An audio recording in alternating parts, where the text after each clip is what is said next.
জ্যৈষ্ঠ মাসের ব্রতকথা। তিলোত্তমা পালা। বন্দমাতা বিষ্ণুপ্রিয়া ক্ষীরোত্তনয়া তিলোত্তমা পালাগাহী দেহ পদছায়া। গদাধর নাম তার বিদর্ভ নগরে, 7 পুত্র 7 বধূ লয়ে বাস করে।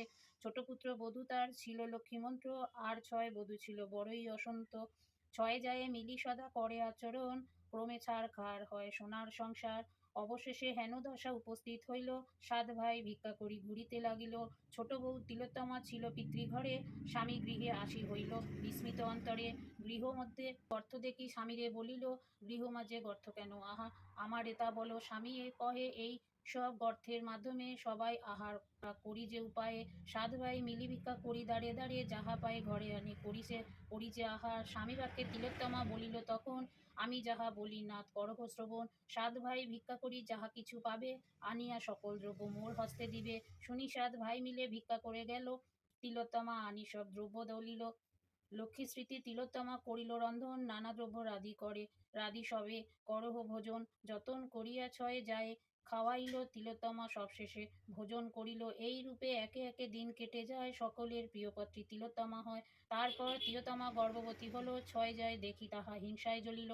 ষড়যন্ত্র করি তাহা দৈবজ্ঞ আনিল, ছোট যায় তাড়াইয়া মন্ত্রণা করিল। অর্থ পেয়ে এর বশ হইল দৈবজ্ঞ ব্রাহ্মণ, 7 যায় ডাকি মিথ্যা বলিল তখন। দৈবজ্ঞ বলিল ডাকি শুনহ সকলে, সন্তান ভূমিষ্ঠ হলে মরিবে সকলে। দৈবজ্ঞের কথা শুনি সবে ভয় পায়, 7 ভাই তারে বলে করি নয় কি করিব হেন, হে দৈবজ্ঞ উপদেশ দাও। দৈবজ্ঞ বলিল, ওরে বনেতে পাঠাও। সব কথা শুনি ছোট ভাই গোপাল শুনিল, গোপাল আসিয়া তিলোত্তমায় জানাইল, চলো তোমা রেখে আসি পিতার আগারে, আবার আনিব তোমা প্রসবের পরে। এই রূপ মিথ্যা বলি তিলোত্তমা লয়ে গোপাল চলিল অতি দুঃখিত হৃদয়ে। ক্লান্ত হয়ে তিলোত্তমা গোপালের বলে, এখানে বিশ্রাম করি যাব শেষকালে। স্বামী কোলে মাথা রাখি সতী ঘুমাইল, নিদ্রা গেল তিলোত্তমা গোপাল পালালো। নিদ্রা ভঙ্গে তিলোত্তমা না দেখিয়া স্বামীরে কোথা প্রাণনাথ বলি ভয়ে উচ্চস্বরে। আকস্মাৎ দৈববাণী তিলোত্তমা শুনি, উতলা হইও না সতী ধৈর্য ধরো প্রাণী। 6 জায়ের ষড়যন্ত্রে কুবুদ্ধি হইয়া স্বামী তব পালাইয়াছে বনবাসে গিয়া। বনপ্রান্তে বাস করে কুঠুরিয়াগণ, এই স্থানে তুমি সতী করহ গমন। কিছুদিন থাকো তুমি কাঠুরের আলয়ে, পুনঃ ফিরে যাবে স্বামী হইলে সময়। কাঠুরে গৃহেতে দৈববাণী শুনি গেল, কাঠুরেতে সব কথা কাতরে বলিল। শুনিয়া কাঠুরে বলে, চিন্তা নাহি মাতা, যতদিন খুশি তুমি বাস করো হেতা। শুনি তাহা তিলোত্তমা সেথা করে বাস। কাঠুরে পত্নী ছিল গর্ভ 5 মাস, উভয়ে একদিন পুত্র প্রসবিল। পুত্ররে দেখিয়া মুখ আনন্দিত হইল, পুত্র নাম তিলোত্তমা রাখে গুণধর। কাঠুরের পুত্রের নাম সদানন্দবর। গুণধর কাঁধে মুক্তা ঝরে পড়ে, দেখিয়া কাঠুরে তাহা লোভে জ্বলে মরে। একদিন সে কাঠুরে সুযোগ বুঝিয়া গুণধরে চুরি করে নিজ পুত্র দিয়া। প্রাতে উঠি তিলোত্তমা করে হাহাকার, কোথা গেল গুণধর সন্তান আমার।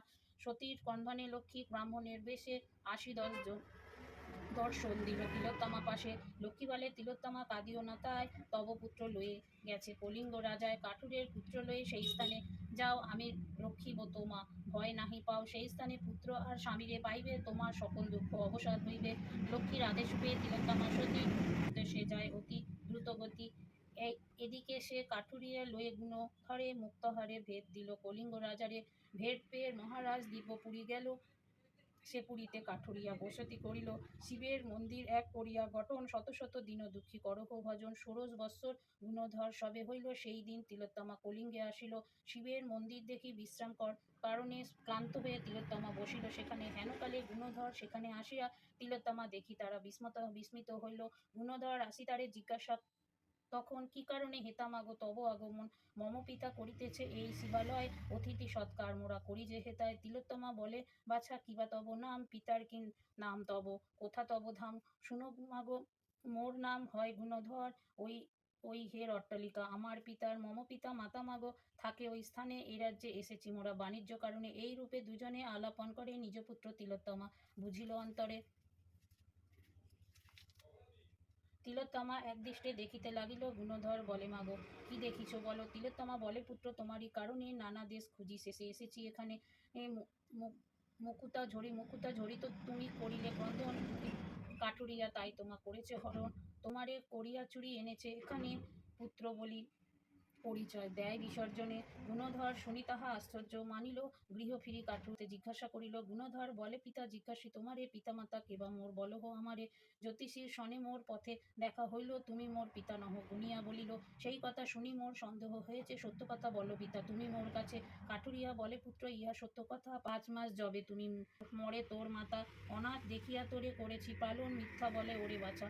জ্যোতিষ বচন শুনি তাহা গুণধর কাঠুরেতে কয়, মাতা মোর মরে নাই, এসেছে হেতায় তব পুত্র সাথে লয়ে, খুঁজিতে খুঁজিতে এসেছেন তিনি এই কলিঙ্গ রাজ্যতে। বিশ্বাস না হয় যদি চলো মোর সাথে, শিবালয় আছে বসে দেখবে সাক্ষাতে। ভয়ে কাঠুরিয়া গুণধর সাথে গেল, তিলোত্তমা নিকটেতে উপস্থিত হইল। কাঠুরিয়া নিজ পুত্র কোলে তুলি নিল, গুণধরে তিলোত্তমা বক্ষেতে ধরিল। পুত্র পেয়ে তিলোত্তমা যায় খুশি মনে, পথে দর্শন হইল লক্ষ্মী দেবী শোনে। তিলোত্তমা আর গুণধরের সঙ্গে করে উপস্থিত হইল তাহা কানন মাঝারে। বিশ্বকর্মার এ লক্ষ্মী স্মরণ করিল, ক্ষণকালে বিশ্বকর্মা তথায় আসিল। লক্ষ্মী বলে, বিশ্বকর্মা করহ গঠন, দিব্য এক অট্টালিকা অতি মনোরম। আজ্ঞা পেয়ে বিশ্বকর্মা প্রাসাদ করিল, বাজার নগর ঘর সব। গুণধরে লক্ষ্মীমাতা দিল রাজটিকার, গুণধর রাজা হইল পড়ে যায় ঘটা। এই দিকেতে 7 ভাই দুঃখে দিন কাটে, যে যে অবধি ছোট বধূ বনবাসে চলে। 7 ভাই ভিক্ষা করে পেটের জ্বালায়, কবু উপবাসে যায়। একদিন লক্ষ্মীদেবী গুণধরে কয়, এস সর বর বাছা করহ হেতায়। লক্ষ্মীর আজ্ঞায় গুণধর ঘোষণা করিল, দলে দলে লোক আসে মজুর খাটিল। 6 ভাত্রা গণ সহ গুণধর পিতা লোক মুখে শুনিয়া পাইল এ বার্তা। 7 ভাই মজুর খাটিতে তথা এলো, নিজ পতি তিলোত্তমা চিনিতে পারিল। গুণধরে বলে, সতী এই তব পিতা, এদের প্রণাম করো, হেট করি মাথা। পরিচয় সবাকার পারাপার হইল, তিলোত্তমা পাশে বসে ক্ষমা চেয়ে নিল। রাজ্য করে গুণধর পরম হরিষে, প্রজাগণে পালে রাজ্য পুত্র নির্বিশেষে। তিলোত্তমা উপখ্যান শ্রীশঙ্কর ভনে, প্রণাম করহ সবে লক্ষ্মী নারায়ণে। তিলোত্তমা উপখ্যান হইল সমাপন, জয় জয় লক্ষ্মীমাতা বল সর্বজন। ইতি জ্যৈষ্ঠ মাসের ব্রতকথা সমাপ্ত।